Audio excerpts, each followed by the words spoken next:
hopefully you liked that little sequence that you just saw. That video was a video that we shot recently for Tarion, which is the maker of our new camera bag. Short and sweet little video, but pretty happy with how that one turned out. What's up, guys? Welcome back. Are you recording? Yeah. What's up, guys? Welcome back to another video here on the channel. Today we're gonna run through a little behind the scenes of how we created that little video at the start that you've seen, the process that we go through to plan it, shoot it, edit it, and hopefully it helps you guys if you're looking to make something like that for a brand or just for yourself.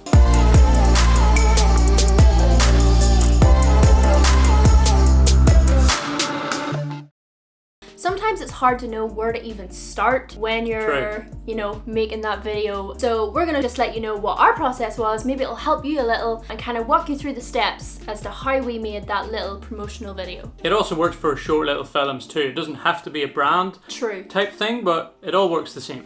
So while we're drinking our tea here, we're gonna run you through everything that we done to create that video. I actually have coffee. So for us, we like to start with a plan. So important. It helps. We are a lot. A man and a woman with a plan. We like to start by making a shot list. So kind of writing down, I literally write on a piece of paper or sometimes on my lapbook. On my lapbook. Whatever you like. I mean, I think on your lapbook. I make a list and we sit down and we figure out what sort of shots we would like to get. So here is the actual shot list that we made for this particular video. You can see that we wrote down a list of shots, just different kind of shots of the bag, things that we wanted to include, things that were very important to include, and we also included the possible ways that we could do those different types of shots. So whether it's, including movement or transitions or just kind of to give an idea of the exact shot that you want.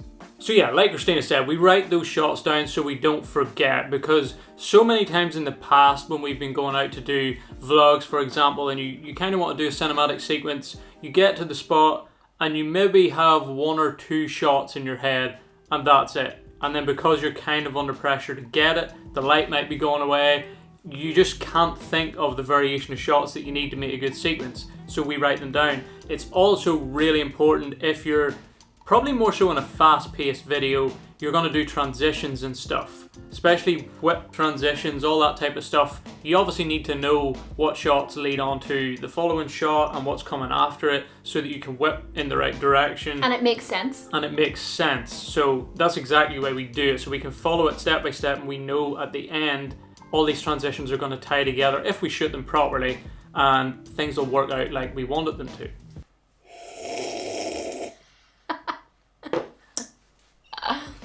So this list will be your guide for when you're filming. It will keep you structured, it will keep you organized. Obviously you want to leave a little bit of room in there for creativity. You might think of something else while you're out doing the video that just might work better than the shot you have wrote down, but you just don't want to be trying to think of the whole video while you're out in the area that you're in trying to shoot it. You want to focus on the quality and getting the shots that you have planned, ideally. Because also, you can't plan everything. No. Because you have no idea what the location is going to be like. There might be things there that you can use that you weren't able to plan for different shots. So obviously you can't plan everything, but having a general idea of where you're going with your shots is always beneficial.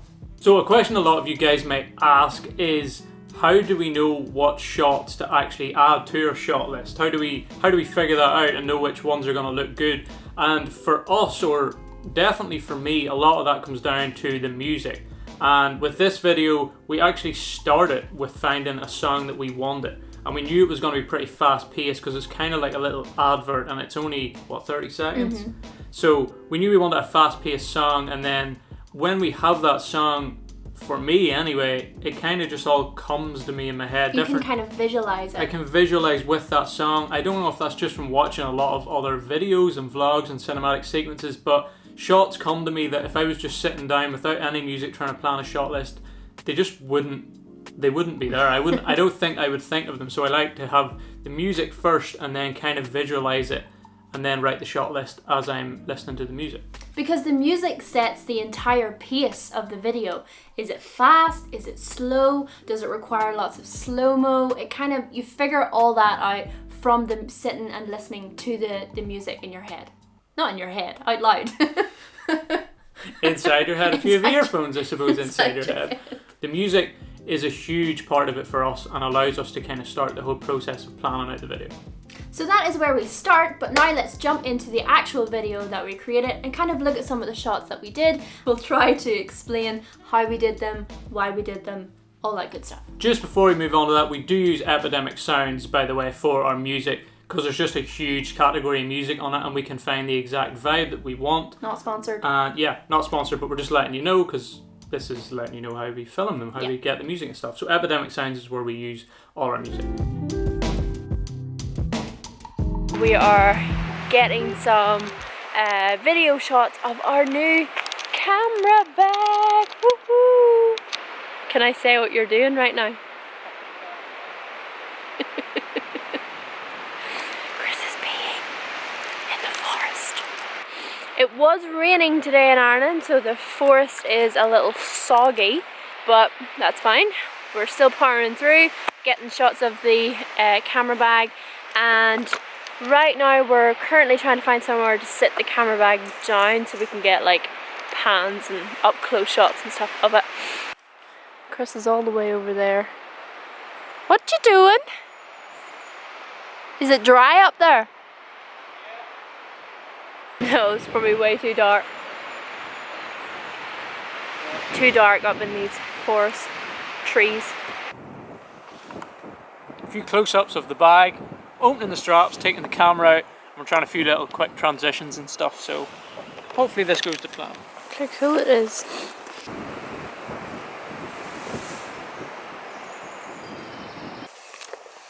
Shots of the bag and taking the camera out. How'd that go?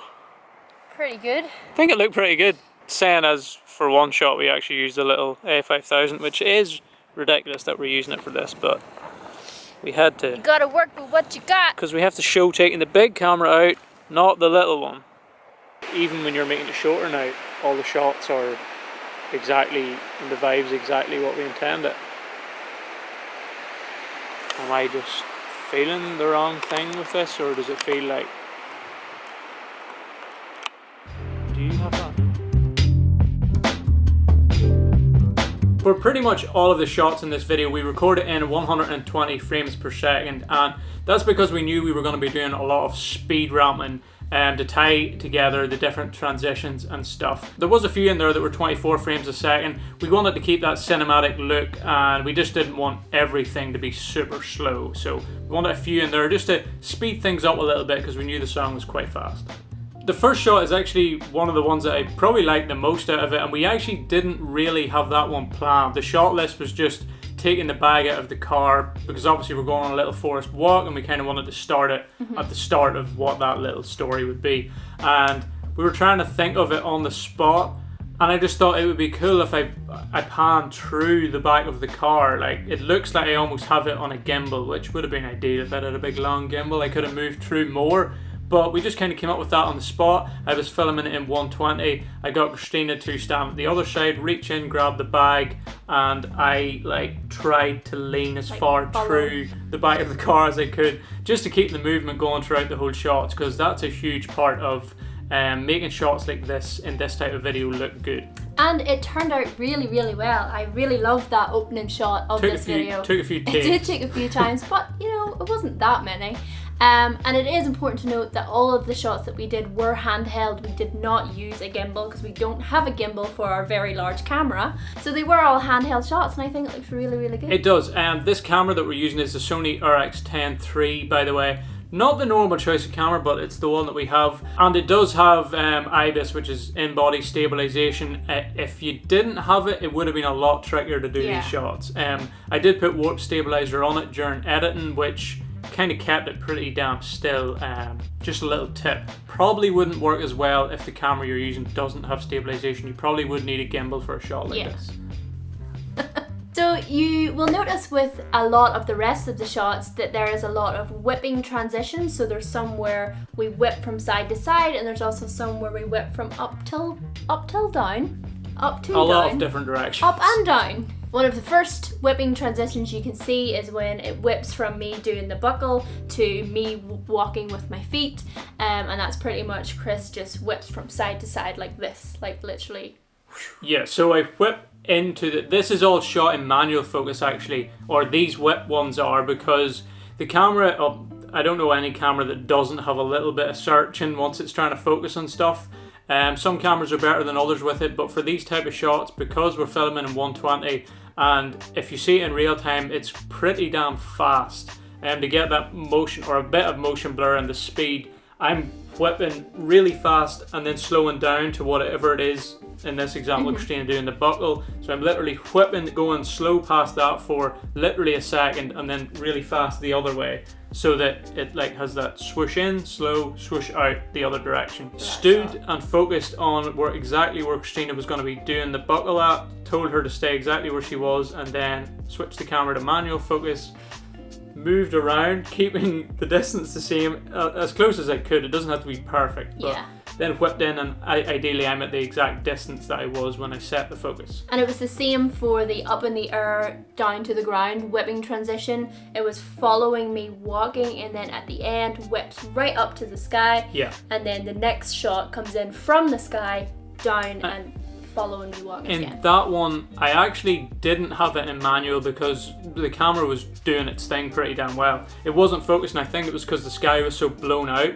It wasn't focusing on that, so once I brought it back down, it was still on Christina, and she was walking away as well, so I wanted it to keep her in focus a little bit. So I just kept it in continuous, and the camera worked well even with that whip transition. As cool as them whip transitions, or really any transition looks, we wanted to make sure we didn't include too many of them, because you can overdo it for sure. You really can. You could whip in and out of literally every shot in the video if you want it, and then it gets to the point where that's taken away from what the point of the video is. Yeah. It looks cool, and in this type of like kind of catchy little short ad, it really does work, I think, and it speeds everything up a little bit more. But don't do it between every shot, because it does just take away from the subject, and you're almost focusing more on transitions and blur than what's actually in focus. Because it happens so fast too, you're not really getting to focus on what exactly you're taking the video of. It's like, whoo, oh, we're here, oh, we're here, oh, okay. But yeah, mix in a few just normal cuts or slightly slower shots, just so it's not all whip transitions and gets a little bit crazy. Yes, definitely definitely mix up the type of shots that you do. Another thing that we love to do is to blur past something in the foreground. True. So whether it be blurry and I'm in focus in the background, or have it completely in focus and I'm blurry in the background, just something that kind of sets the depth a little bit. These are kind of like texture-y shots, I've heard people describe them as, because it's kind of, I don't know, it's kind of weird. Sometimes you can have a shot where nothing's really in focus, but if you're moving through like grass, it just, I don't know, it works. Yeah. And it's kind of something we've learned just over watching videos and what people do, and we're like, hey, that shot's completely out of focus, but I'm not drawn to it being out of, I'm not thinking, there's nothing in focus. Work. Yeah, it's little shots like that add in, and you can mix in between the more hero type shots if you want. Also, I think we lost some light. So one thing that we think is very important for videos like this is sound effects. True. So important, and they can take your video literally to the next level. You can hear like the feet on the stones. You can hear the zip going around the bag. Just those little subtle details that just take it like to the next level. To the next level. They definitely give your video a lot more of a professional vibe and feeling to it, because it does make you feel like you're there, and it just adds to that cinematic vibe. Again, you don't want to add a sound effect for literally every shot, but just little undertones and maybe little forest sounds. Yeah, forest sounds, like background sounds. Yeah, walking on the pavement. With the zip shot, it was one that we knew we wanted to do. Yeah.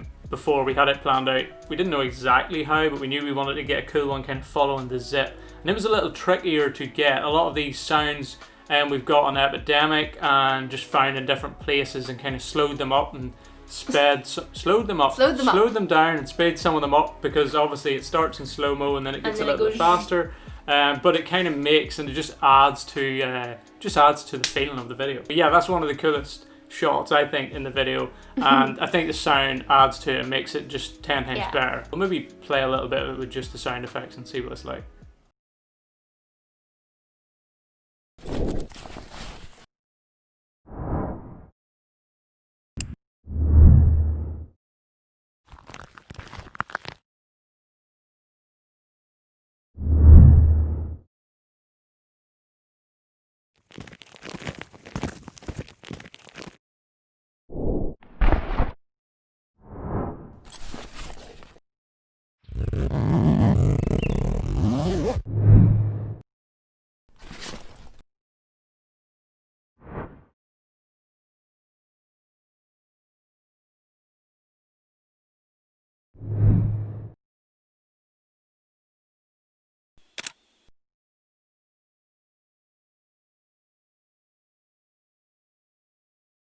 So that's pretty much our main tips for you guys for when it comes to shooting the actual video.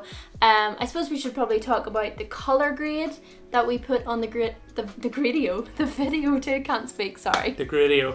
But I will leave that up to Chris because that's more his area. Well, it's an area where I've learned a bit more about it the past while, but I'm far from an expert on it. Color grading is probably one of the most difficult things, I would say, when it comes to filmmaking, and graphics is hard too, but color grading is difficult. What I did do is I've kind of made like a little preset in Lightroom. It's not really a lot, but it's messing around with the Lumetri panel in Lightroom and just adjusting colors.